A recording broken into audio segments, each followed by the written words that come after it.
21/2024 4/2024 എന്ന വിവാദ സർക്കുലർ പുറത്തിറങ്ങുന്നത്. ഈ സർക്കുലറിൽ മന്ത്രിയുടെയും ഈ സർക്കുലറിനെ ചൊല്ലി ഡ്രൈവിംഗ് സ്കൂളുകളുടെയും വാദങ്ങൾ എന്താണ് എന്ന് നമുക്കൊന്ന് പരിശോധിക്കാം.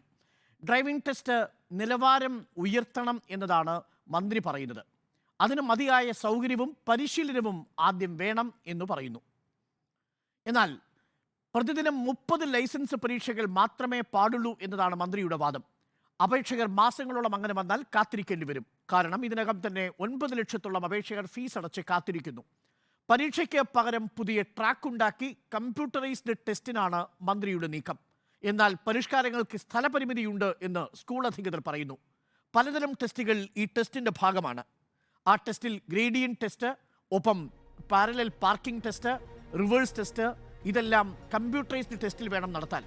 15 വർഷം കഴിഞ്ഞ വാഹനം വേണ്ട എന്നതാണ് മന്ത്രിയുടെയും ഉത്തരവിൻ്റെയും നിലപാട്. എന്നാൽ പുതിയ വാഹനങ്ങളായാൽ അധിക ചെലവുണ്ടെന്നും 15 വർഷം കഴിഞ്ഞ വാഹനങ്ങൾക്ക് പുറത്ത് റോഡിൽ ഓടാമെങ്കിൽ ടെസ്റ്റിന് എന്തുകൊണ്ട് ഉപയോഗിച്ചുകൂടാ എന്നും സ്കൂൾ അധികൃതർ ചോദിക്കുന്നു. കയറ്റിറക്കത്തിൽ ഡ്രൈവിംഗ് പരിശോധന വേണം, അത് വാഹന ഗതാഗതം നടക്കുന്ന റോഡിൽ തന്നെ വേണം എന്നതാണ് പുതിയ ഉത്തരവിൽ പറയുന്നത്. എന്നാൽ റോഡുകളിൽ ഈ കയറ്റിറക്ക് ടെസ്റ്റ് നടത്താൻ കഴിയില്ല, അതിന് പ്രത്യേക സംവിധാനം വേണം എന്നതാണ് സ്കൂൾ അധികൃതരുടെ വാദം. പരിഷ്കാരത്തിൻ്റെ ചെലവ് ഡ്രൈവിംഗ് സ്കൂളുകൾക്കാണ്.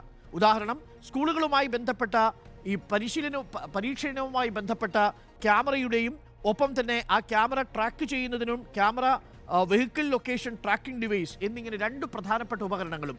ഈ ഉപകരണങ്ങൾ വാങ്ങുന്നതിൻ്റെ ചെലവ് നിലവിൽ ഡ്രൈവിംഗ് സ്കൂളുകൾക്കാണ്. ഇത് വലിയ സാമ്പത്തിക ബാധ്യതയുണ്ടാക്കും എന്നാണ് സ്കൂൾ അധികൃതർ പറയുന്നത്.